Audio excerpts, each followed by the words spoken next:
경제적인 형사 범죄에 있어서는 이 피해자한테 피해 회복을 했느냐 여부가 가장 큰 감경 요소가 될 것이고, 전과가 있느냐, 처벌 전력이 있느냐 이런 것들인데, 피해자로부터 합의를 받았냐 여부가 가장 큰 감경 요소가 될 것입니다.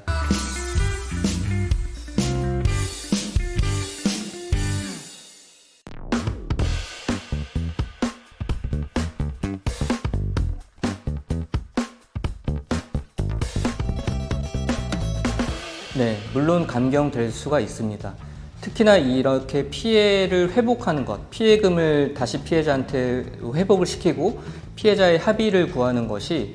가장 큰 감경 요소라고 볼 수 있겠습니다. 이런 보이스피싱 사기 범죄뿐만 아니라 이 금전이 연루된 경제적인 형사 범죄에 있어서는 이 피해자한테 피해 회복을 했느냐 여부가 가장 큰 감경 요소가 될 것이고, 그거 다음으로 중요한 것이 처벌, 그러니까 전과가 있느냐, 처벌 전력이 있느냐 이런 것들인데, 말씀드린 것처럼 피해를 회복을 했냐, 그리고 피해자로부터 합의를 받았냐 여부가 가장 큰 감경 요소가 될 것입니다. 그런데 이제 이 D씨 같은 경우에는 앞전에도 여러 차례 보이스피싱 사기를 했기 때문에 지금 이 피해자 말고도 여러 피해자가 있을 거란 말이에요. 그래서 이 여러 피해자랑도 여력이 된다면은 이 다른 피해자와도 합의를 하는 것이 본인의 처벌 감경을 하는 데 있어서 중요한 요소인 것이고, 이 피해자 한 명 한 명마다 별개의 사기죄가 되기 때문에 이 최종적인 피해자랑 합의만 해서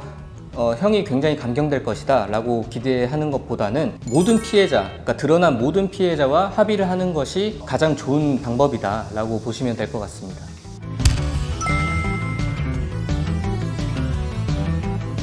사실 안타까운 게 이제 합의할 여력이 안 되시는 분들이 사실은 대다수입니다.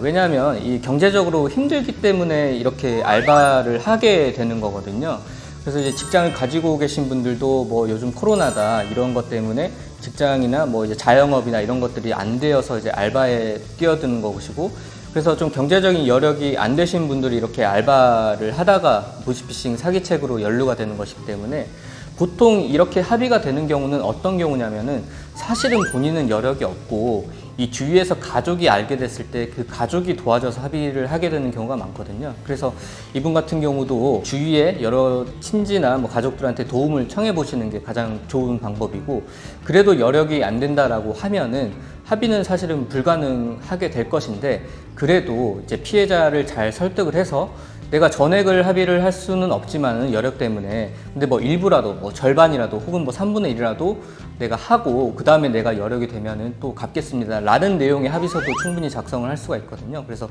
그런 식의 일부 합의 같은 것도 요청을 해보시고, 혹은 그래도 피해자가 감경하다라고 하면은 이제 일부라도 공탁을 하는 방법 이런 것들을 추진을 해서 최대한 자기의 형을 좀 낮추도록 노력하는 것이 필요하다고 볼 수 있겠습니다.